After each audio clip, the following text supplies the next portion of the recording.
Welcome to Restoring Memory, a COVID calls exploration of the first two COVID years. My name is Scott Gabriel Knowles. I'm a historian of disasters, and since March 16th, 2020, I've been the host of COVID Calls, a daily discussion of the pandemic with a diverse collection of disaster experts. This is part three, The Terrible Springtime and Plague Poems. With over 6 million dead worldwide now, and as we close in on 1 million deaths from COVID as of March 15th, 2022, maybe hard to remember that terrible springtime of 2020.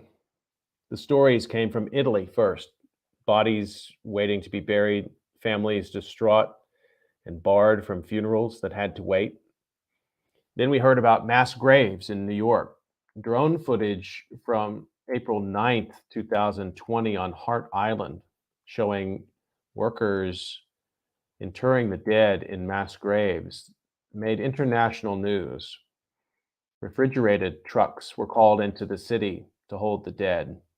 The metabolism of death in the city, the nation, the world was speeding up beyond what frail bodies, hospitals, and eventually what mortuaries could cope with. To some, it seemed apocalyptic. I'd like to read the opening of a story that, to me, really captures this moment, this terrible springtime of 2020. Nick Faringa stood amid the body bags in a refrigerated 18-wheel trailer at New York Presbyterian Hospital Columbia University Medical Center in Manhattan. "This is him," a hospital worker said, pointing to a white body bag among the roughly 40 others lying on wooden platforms that resembled hastily constructed bunk beds. As a funeral director in the Bronx, Faringa had spent 2 months on the front lines of COVID-19, picking up dozens of bodies. Yet somehow, until that day in late April 2020, he had escaped the pain of retrieving the body of someone he loved. Philip Folia was Faringa's former Little League coach. He and his brother Sal played baseball with Folia's sons. The families lived just blocks apart. Their fathers were longtime friends. In the trailer, Faringa squatted down next to a lower platform. With his gloved hand, he pulled the double zippers down the body bag to Folia's waist, where his hands were folded. Faringa checked his hospital ID wristband before pulling the zippers up. "Oh, Phil," he said in a hushed voice when he saw his former coach's face. For much of his career, Folia, who was 69, was a lawyer for the city, state, and federal governments, investigating and prosecuting public corruption. Faringa knew Folia had been in the hospital for more than a month, most of that time on a ventilator. Several days earlier, he was transferred out of the ICU, but then one infection set him back and then another until his heart gave out. In the trailer, Faringa, wearing an N95 mask and medical gown, wrapped his arms around Folia and the body bag and hoisted him onto a stretcher to bring him to the funeral home. Since mid-March of 2020, about 200 bodies, compared with about 55 in a typical 2-month period, have come through the back doors of the Faringa Brothers Funeral Home, a brick building that was once a bakery in the Allerton neighborhood in the Bronx. Faringa, who's 34, owns the business, which includes a smaller funeral home in Yonkers, with his older brother Sal, who's 40. The bodies come from nursing homes, apartments, and houses, and from hospitals' refrigerated trailers. That's the opening to the story, "How Do You Maintain Dignity for the Dead in a Pandemic?" It was written by Maggie Jones with photography by Philip Montgomery and appeared in the New York Times Magazine May 14th, 2020. I remember where I was sitting when I read that story. I remember exactly how I felt when I saw those photographs, and I hope you'll have a chance to look at them for yourself. They were terrifying because it seemed that we had reached a point in which the things we held on to, the structures like hospitals, like funeral homes, that regulated the pace of death, that gave us the expectation of the possibility that we would get through something like this pandemic in a way that would not mean mass casualties, that confidence was slipping. This article told that in a very intimate story of one funeral parlor. It was hard to take. I had the opportunity to talk to Maggie Jones about it on COVID Calls, and you can find that call in the early segment of calls in the spring of 2020 in that terrible springtime. One of the ways that we coped with that loss, that terrible spring, was also through artwork, through writing. Some people actually have the ability to write like academics and like artists. And I'm lucky enough to have one of those with me now to talk about this time period. Let me introduce Zachary Loeb, and we're going to talk about his project, Plague Poems. Now, Zachary is no stranger to COVID calls, but we haven't talked about the Plague Poems yet. Let me introduce him to you. Zachary is a PhD candidate whose work looks at the intersection of the history of technology and disaster studies. His dissertation project focuses on Y2K. Since March 16th, 2020, he's posted 4 short poems a day, 5 days a week, to the Twitter account @PlaguePoems. And the poems are compiled into weekly compendiums that are posted on his website, librarianshipwreck.wordpress. And I will put the link to that up. And I'd like to read one. I think many people listening to COVID calls also are big fans of, well, fans is a difficult word, but they read Plague Poems and they think about them. And it's been an important way for me to process what's been going on. I want to read one from that first week of Plague Poems. I know that you are brave. I know that you have hope.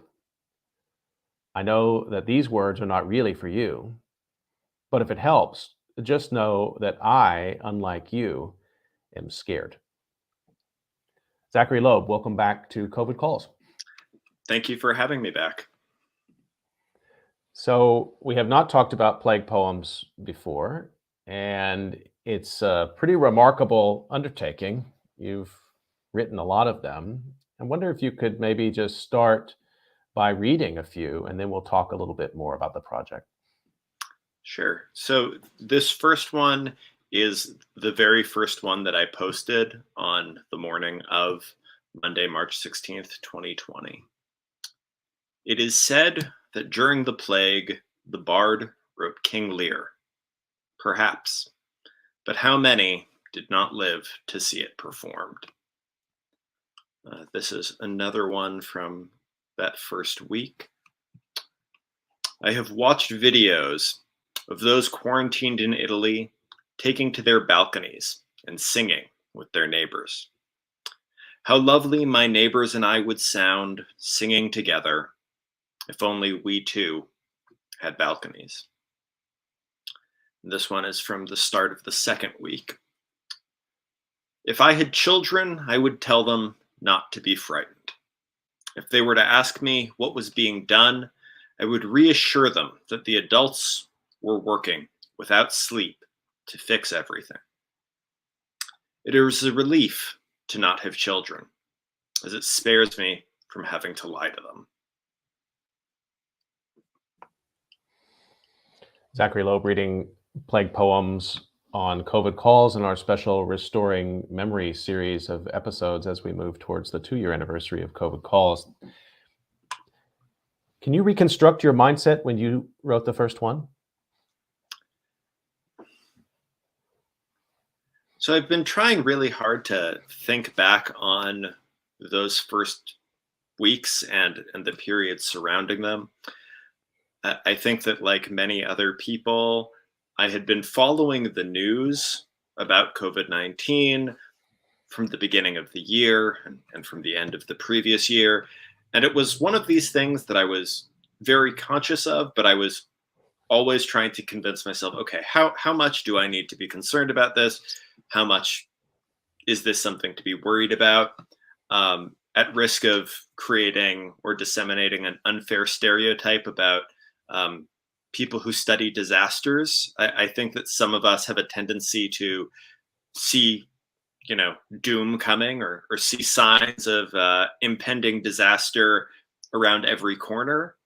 And so early on, I was trying to keep myself in check about, okay, at what point to really, really start worrying. I was also at the time TAing a introduction to bioethics class.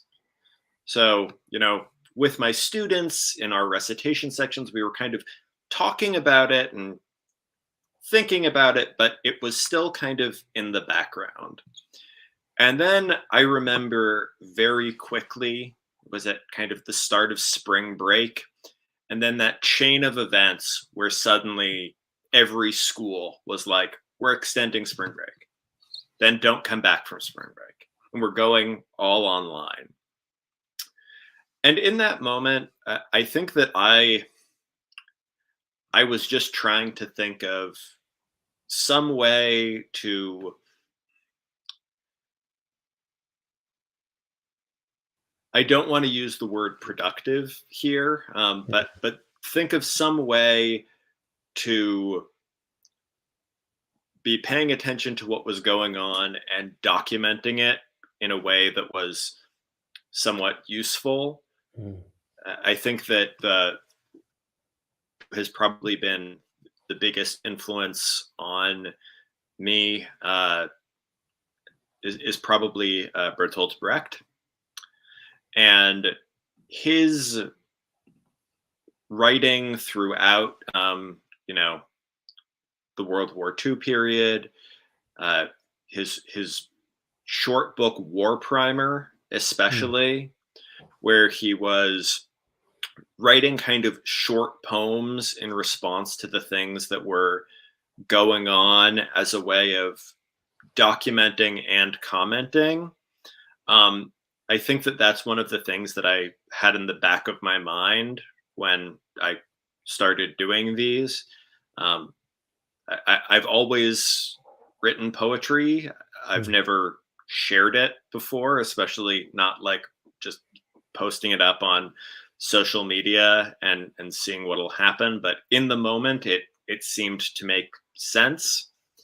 But and I imagine that maybe this is true of COVID calls as well. Which, I mean, congratulations on reaching 500 episodes. But Thank you. at the beginning of this, I didn't think that I would still be doing this 2 years later. Um, it it seems like there are certain things where you're really proud of yourself for sticking with something for, oh wow, you've been doing this for 2 years, that's great. But I Yeah. feel like as we get to this 2 year anniversary, there's really absolutely nothing to celebrate about it the fact that we're still going into a third year of doing this stuff just seems kind of heartbreaking. Yeah, there's no joy in it. I No. mean, I do think there's importance is the way I've come to think about the COVID death numbers now. There's the yardstick aspect. It probably drives epidemiologists crazy when I say that. I know those numbers are important to them, and maybe they will get better with more time to catch up. But I feel like we're laying down markers. We're notching the high water marks, and we're just notching a little bit higher and a little bit higher and a little bit higher. And you and I were chatting a bit before we went on about that early period, which I've gone back and spent a lot of time thinking about in these last couple of weeks. And you know the idea that March 16th, everything shut down, Drexel University shut down. Well, we'd be away for a couple of weeks. We were making decisions, you know, um, based on this increment of time, which was completely. I don't know if anybody thought that was realistic, but we start to think, what do I need to make it through 2 weeks of a pandemic? And I look back at that thinking now, I think, what if I had told myself, what do you need to prepare yourself if you survive for 2 years of a pandemic? Yeah. One of the things Yeah. is the endurance to do the kind of project that you've been doing. I mean, I think that's again with the plague poems, and I appreciate the way you describe them, and that tension around productivity during this time. And like, a lot of people have talked about this. Like, we don't want to talk about it that way, but you need to make things to survive, right? I think that one of the ways that I've been thinking about it, and one of the ways that I think has been useful, is thinking about it in terms of bearing witness, thinking about it as a way to kind of force yourself to continue being attentive and continue paying attention and to continue trying to draw other people's attention to it. And I think that that has been something, that attitude towards it, the need to bear witness, has been challenging but important. And I think that it is also something that has helped sustain me throughout some of the moments in the pandemic where you were kind of dismissed of as an alarmist or a doomsayer, or you were said that, you know, you were addicted to the pandemic if you were kind of still paying attention to it. Yep. I think that if we think back not to 2 years ago, but to a year ago, you know, in the spring of 2021, amidst the initial good news around, you know, the vaccines, I think that there was this moment then where lots of people were really ready to declare it over and everything was going to be okay and the summer was going to be great. And in that time, it really felt like if you were still trying to talk about it, if you were still trying to pay attention, if you were still trying to like emphasize that like people still needed to be attentive, that was a time in which it was kind of easy to be dismissed of. And then, of course, unfortunately, we had Delta and now Omicron. And it seems like we are once more in a moment where there are lots of people, unfortunately, including many in the government, who are so eager to declare it over at a moment where, you know, you look at the world situation, look at what's happening in China right now, you look at the case numbers going up in Europe right now, and you also can start seeing some of the early signs of case numbers rising in the US. And it seems like there is so much cultural pressure right now to look away. And one of the things that the plague poems have forced me to do is to keep looking and to keep paying attention and to not allow myself to look away. Mm. But in terms, just to go back a moment to kind of your yardstick comment, when I was preparing to come on, I went back and I read through some of the early weeks. And one of the things that I found kind of striking in looking back at this is in some of those early weeks where I was writing about certain milestones being passed and just remembering that there really was a day, there really was a point where the idea that 100 people had died was scandalous. And then the idea that 1,000 people had died was like terrible. I think that many people probably remember that New York Times cover from when we were nearing 100,000 deaths. And it was called, you know, an incalculable loss. And then after that, when we hit 200,000 deaths, 500,000 deaths, when we recently hit 900,000 deaths, you know, I don't even think that 900,000 deaths was above the fold on the front page. And goodness only knows what they're going to do once 1 million deaths is reached. So thank you for that. And I want to just observe a couple of things. That this is a project, and people can find the plague poems by going to librarianshipwreck.wordpress.com. And I just tweeted out the link as well.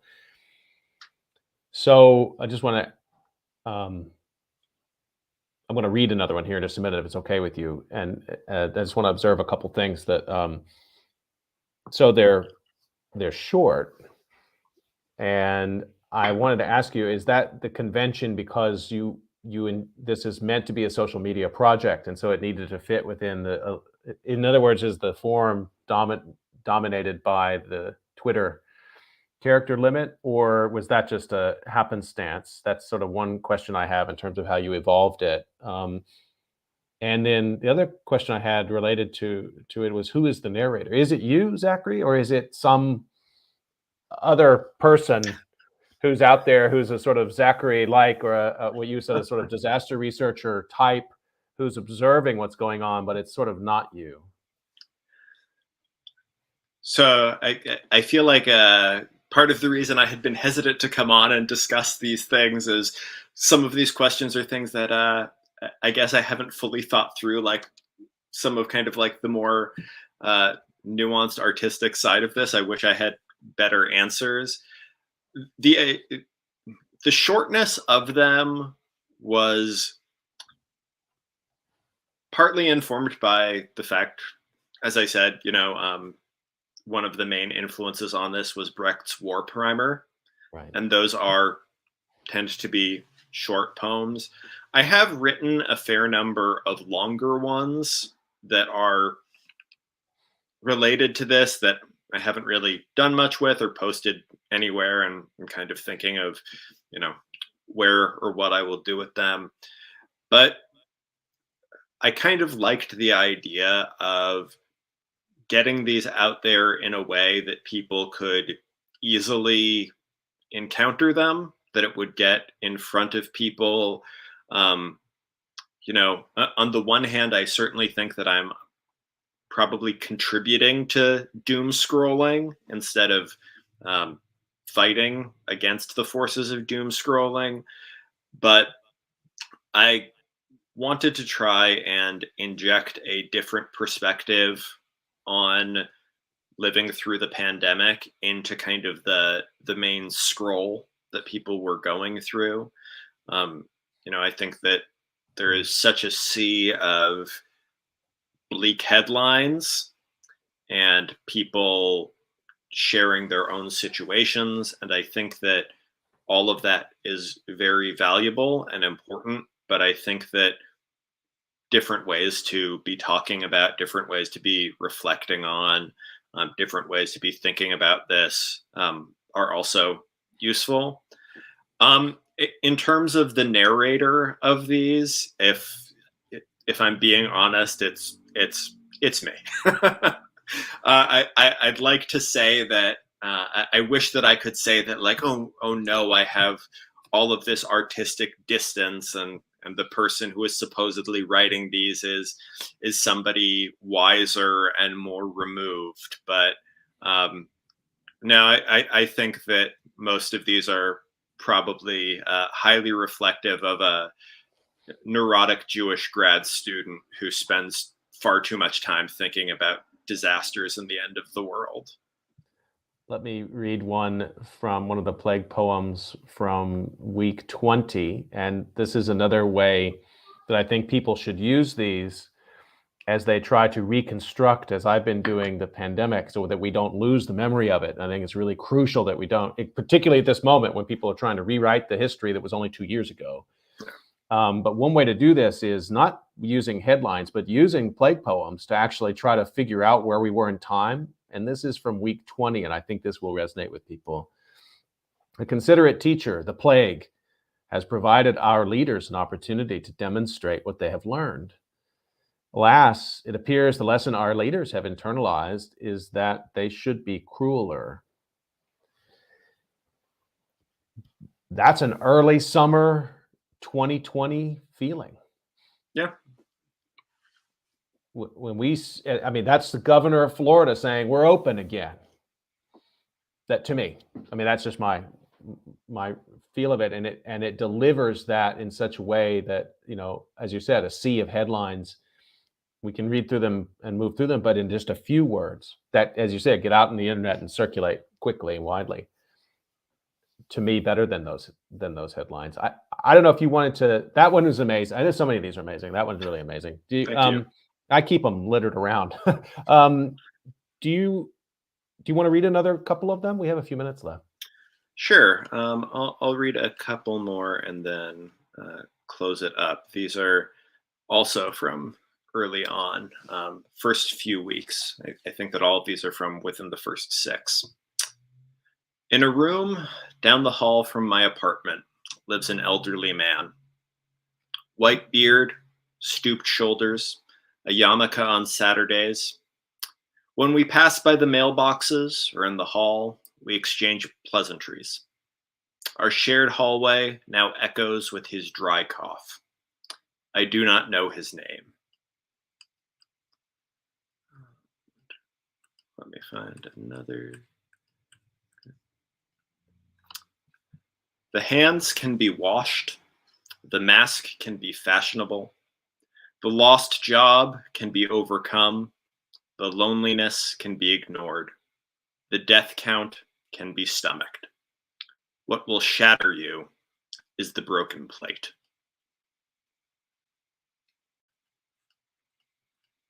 And here, I think that this is unfortunately, maybe a fitting one to end on. Before 1,000 had died, that number was unthinkable. Before 10,000 had died, that number was unthinkable. Before 50,000 had died, that number was unthinkable. At the moment, 100,000 deaths is still unthinkable, but it will not be for much longer.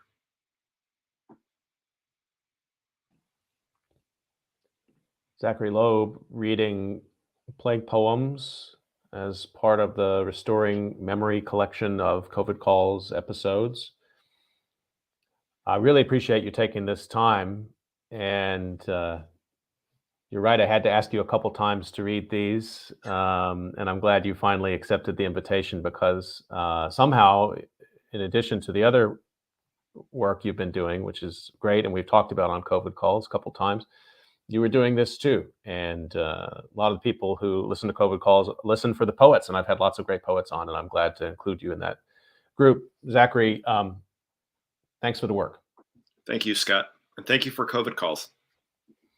Stay healthy, everybody, and stay tuned because in just a few minutes, we have our next episode from this Restoring Memory special grouping of COVID Calls. It'll be a pandemic of racism with Monica Sanders, Joy Banner, and Felicia Henry. So please do join me in just a few minutes for that. Stay healthy, and thanks again, Zach.